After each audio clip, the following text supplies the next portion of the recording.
A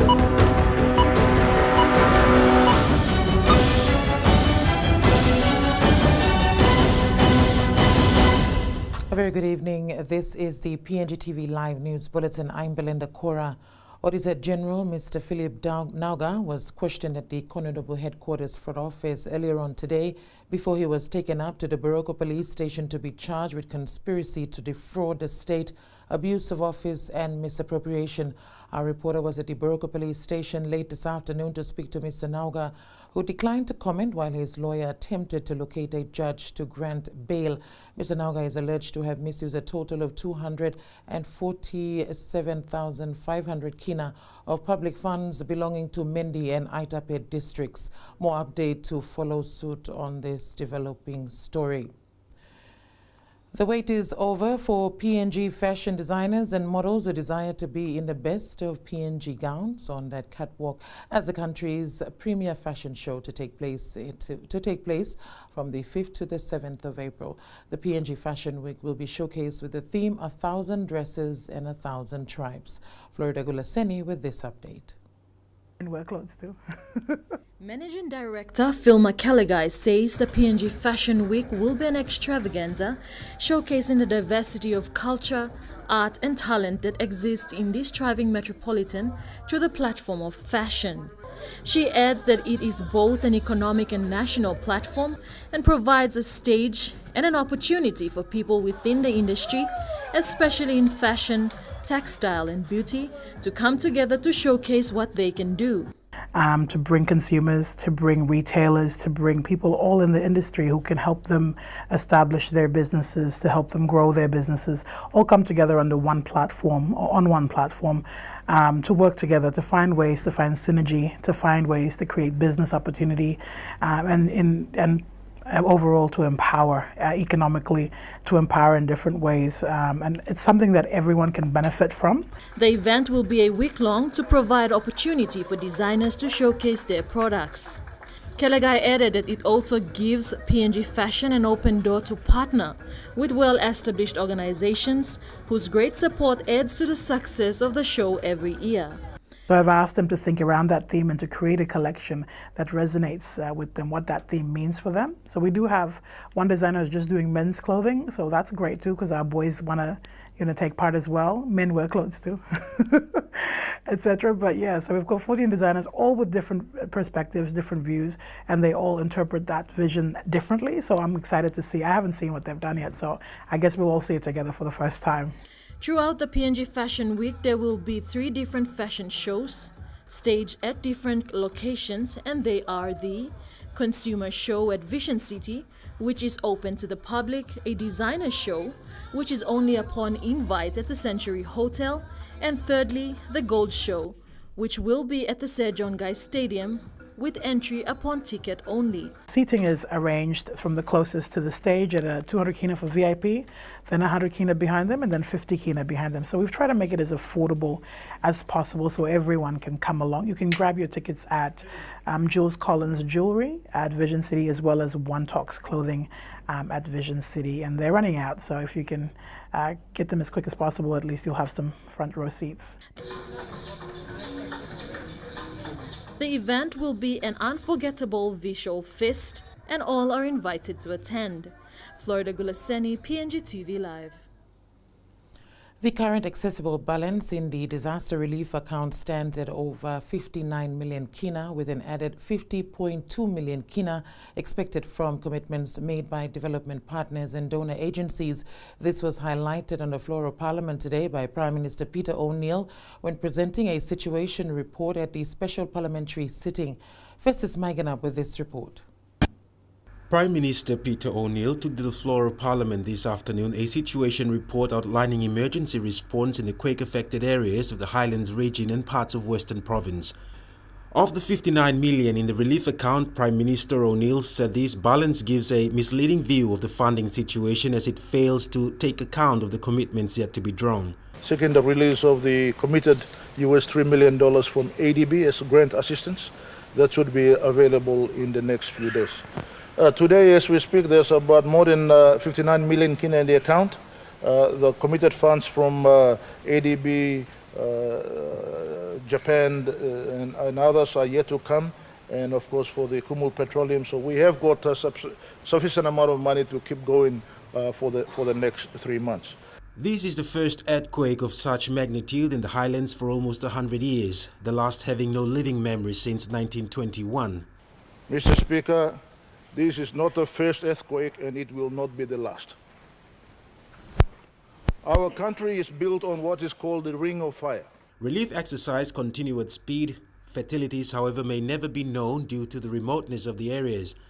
But the fatalities are estimated at over 160 dead and missing, thus presumed dead.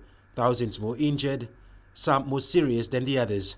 Infrastructure development may take some time though. Thus the presentation of the Restoration Authority Bill. The bill is to establish an authority that will coordinate restoration exercise in the quake-affected areas of Western, Anga, Southern Highlands and Hela provinces. It is modelled to that of the Gazelle Restoration Authority and will run for 4 years. Festus Maigana, PNGTV Live. Parliament has adjourned to next week, Tuesday, for formal sitting. You're watching PNGTV Live News Bulletin. More after these messages.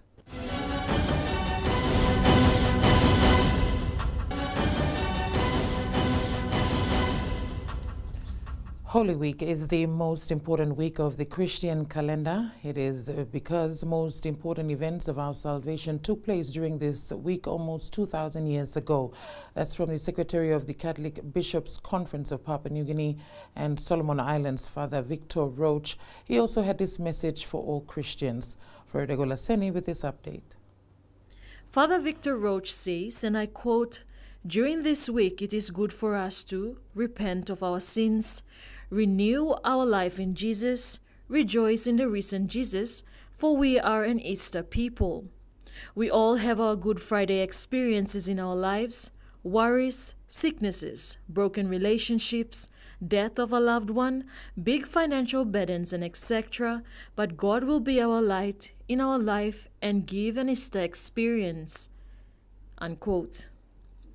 Recalling the recent disaster, he says, in our country we have had our Good Friday experience when a 7.5 magnitude earthquake hit mainly the Southern Highlands and Hela provinces. Around 40 people are said to be killed by this natural disaster.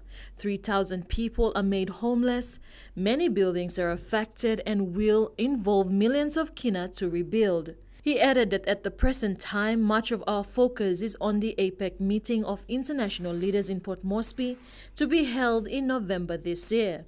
We are spending more money and resources in this event, and it is hoped that this meeting will bring status and name to our country. He called on the country that to continue to show the world that we are a Christian country with cultural riches and a fast developing nation, and wished all a joyful Easter. Florida Gulaseni, PNGTV Live. Conservation efforts to protect the country's endangered Huon Tree Kangaroo continues with an estimated 3,000 still alive today. A research program that started 20 years ago to help protect these species and its inhabitants has seen some positive outcome in recent years.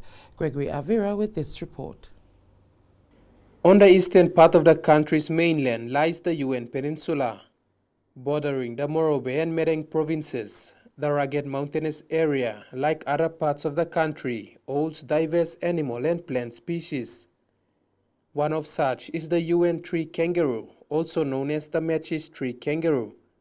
Only found in this area, the species is on the brink of extinction. If they have been wiped out due to overhunting, then you get this thing where you are wiping the population not just around the Huon Peninsula or not just in Papua New Guinea or not just on the island of New Guinea, but it's all over the globe. Started over 20 years ago, the Tree Kangaroo Conservation Program continues to work towards conducting research and awareness to help protect these species and other plant and animal species in the peninsula. The group's conservation manager, Daniel Okena, says the actual population of the species is not known, but it is estimated that up to 3,000 may still be alive today. At the moment it's pretty hard to determine, but we have a rough estimation of about 3,000 species in the wild, but that has to be confirmed yet. we are working with some collaborators trying to model out the spatial distribution and the population as well. The NGO conducts community awareness in the area to stop people from hunting and destroying the tree kangaroo's habitat through logging and other activities. It has introduced alternative livelihood programs for the communities, which has proven to be successful. Our alternative livelihood is basically helping them to find market for their cash crops, which are coffee and cacao. So for the coffee, we are actually helping them, it's been several years now, to directly export to the US and to Australia as well. And for cacao, we are still working on finding ways to help them export their cacao products. Okena adds that while there are positive signs, conservation must continue to ensure such native species will continue to be part of the country's diverse fauna. Gregoria Vira, PNG TV Live. Successful rollout of the Yumi Cleaning Mosby Campaign. Minister for Mosby Northeast, John Kaupa, says he is in full support of the project initiated by the NCD governor. Wanting to build a healthier, cleaner and happier society, Kaupa says this is the start of a project that will be successful at all hotspots in the city. Florida Gulaseni with this report. On the mission to transform and change the capital city, together with the governor for NCD, Powers Pakop, Kaupa says the reason why Boroko was chosen as the first area to exercise this project was because it is mostly visited by residents of NCD and most services are available within the area. Boroko, Tabare place in the center point long area of Mosby Northeast. And a place where you mean so you go na come. Now all business house, now all community stuff here. They provide services. All they provide is service here. Now you may come, you may some this place, you may got us all. You may got some kind of attitude from Yumi. He added that a large number of small and medium-sized enterprises are also established in Boroko, and the support of these very people will help to see this project through. People are not greedy. People too look someone outside. He can walk him legally cleaning, no yard blow, street blow. People are too promote him SME too. So same kind also YouTube, you all got a community must participate one way or the other. Also, me appeal you all got a family blow must be noticed. Emina one plus city blow one block province. MCD blow Papua New Guineans. Kaupa further called on the public for their full support and urged them that such projects will benefit the whole city and the country as a whole. So please, me ask you support so that people can walk in walk, cleanliness for city. Now people start go down town now. All not places of city manager talk behind by M talk sawala one map and walking long end. But otherwise, people need cooperation. Florida Gulaseni, PNG TV Live. You're watching PNG TV Live Eastern News part of the Bulletin. country's mainland lies the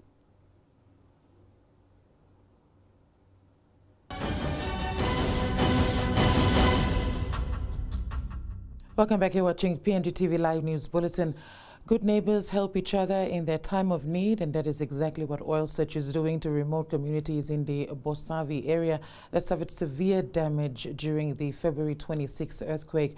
Oil Search Managing Director Peter Botten and Executive General Manager Stakeholder Engagement Geria Aupi visited the care center in Hela Province and Pimaga in Southern Highlands Province recently. Mr. Botten reiterated the same message that day when he visited the care center at Pimaga. He expressed his sympathy and that of the company to the people at these two locations. Mr. Botten adds that they were very sorry about the tragedy of the earthquake and the many deaths that have occurred in the area, and they have come from just next door as their neighbors. He said their visit was to see and assess the needs of the people in the remote communities, especially in the Bosavi area, which is one of the worst affected areas by the earthquake. Mr. Botten said after the visit to the care center, the people there will need continued support from all stakeholders to provide food, shelter, medical support, water and materials for progressive restoration. The Huon Care Centre caters for people from 7 villages as well as the residents of Huon. These villages are located near the epicenter of the earthquake and were completely wiped out, and all their people, numbering more than 1,800, are now living in care centres. These villages are Bobole, Haya, Pau, Tamauia, Namo, Pupulia and Karoma. All their food gardens and sago, their staple diet, were completely devastated. In addition to continued food aid to these areas, Oil Search also started distributing starter kits to the people in the care centres.